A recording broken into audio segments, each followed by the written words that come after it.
Welcome, Imperfect Marketers, to another episode of Imperfect Marketing. I'm your host, Kendra Corman. Today, I'm going to talk to you about something that is near and dear to my heart: planning out your podcast journey. If you're thinking about starting a podcast or you already have one going, taking time to map out your path is just so important. It creates a show that's going to stand out and resonate with your audience. So, in this episode, I'm going to walk you through what I call podcast momentum mapping.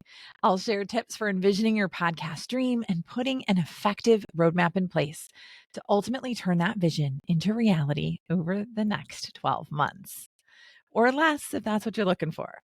Now, when I started thinking about launching a podcast, I had a lot of ideas swirling around, no clear direction. And that is why I had pod fade with my first podcast.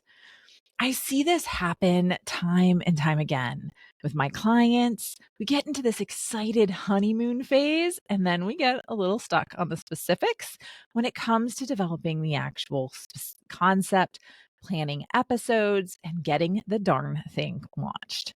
That's why I called what I call podcast momentum mapping.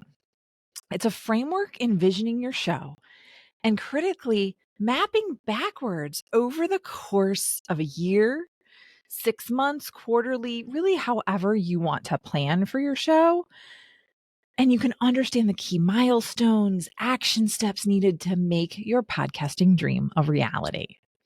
This mapping process allows you to start broad and methodically work your way into specifics. So, where do we start? Well, with the vision, right? The goals. Where do you want to be? What does success look like 1 year from now? Get crystal clear on your concept, your target audience, and what value you intend to consistently provide. Again, the value consistently. Okay. Outline your 12-month goals for the number of episodes, downloads, reviews, etc. Once you have a vivid vision of your future podcast, work backwards month by month and ask what needs to happen to make these goals achievable. We tend to underestimate how long things take, right? So build in more time than you think to hit these targets. For developing 20 episodes in a year, I'd map out at least 2 episodes per month, right?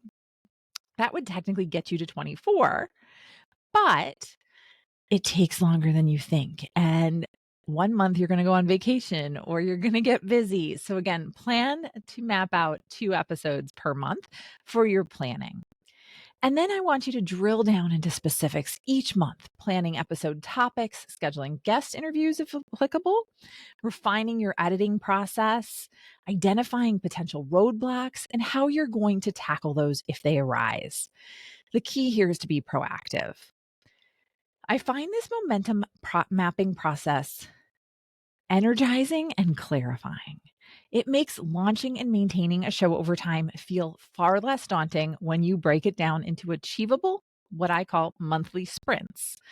And you can course correct as you go, still keeping your long-term podcast goals clearly in focus.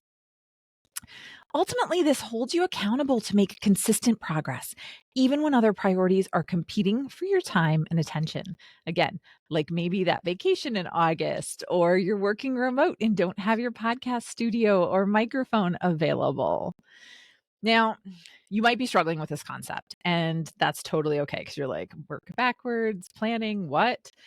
So let's think about it as like your business goals. So if you start thinking about your business goals for 2024, you start with your annual goals, right? If you're like me, and then you break them down to quarterly goals, then to monthly, and then even weekly and daily goals, right? Depending on the type of business that you have.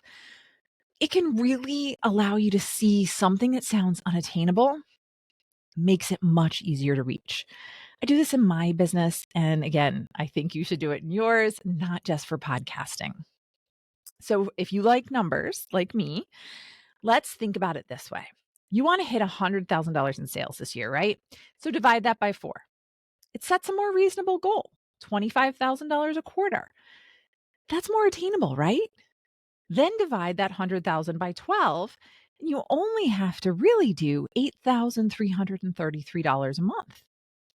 That's a really doable number, right?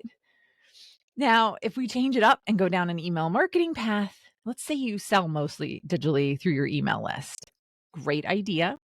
Let's start with that revenue goal. How many sales do you want to hit that this year?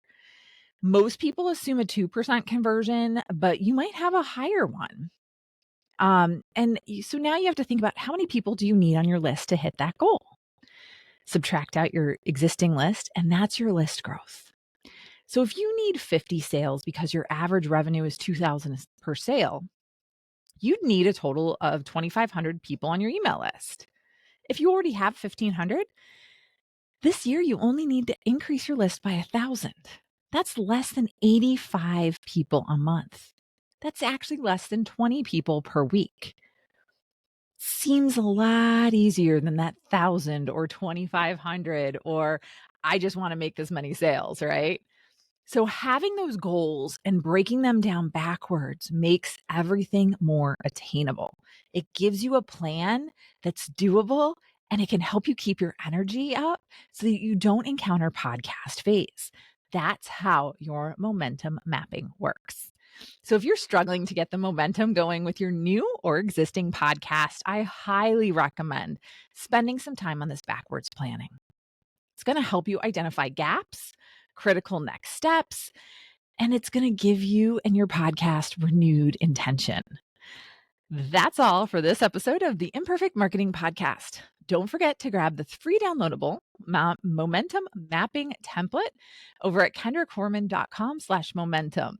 It's going to help give your podcast plans clarity and focus. I so appreciate you turning in today. If you enjoyed this episode, please subscribe and leave a review with your key takeaways. Have an amazing rest of your day, and I'll catch you later. Bye-bye for now.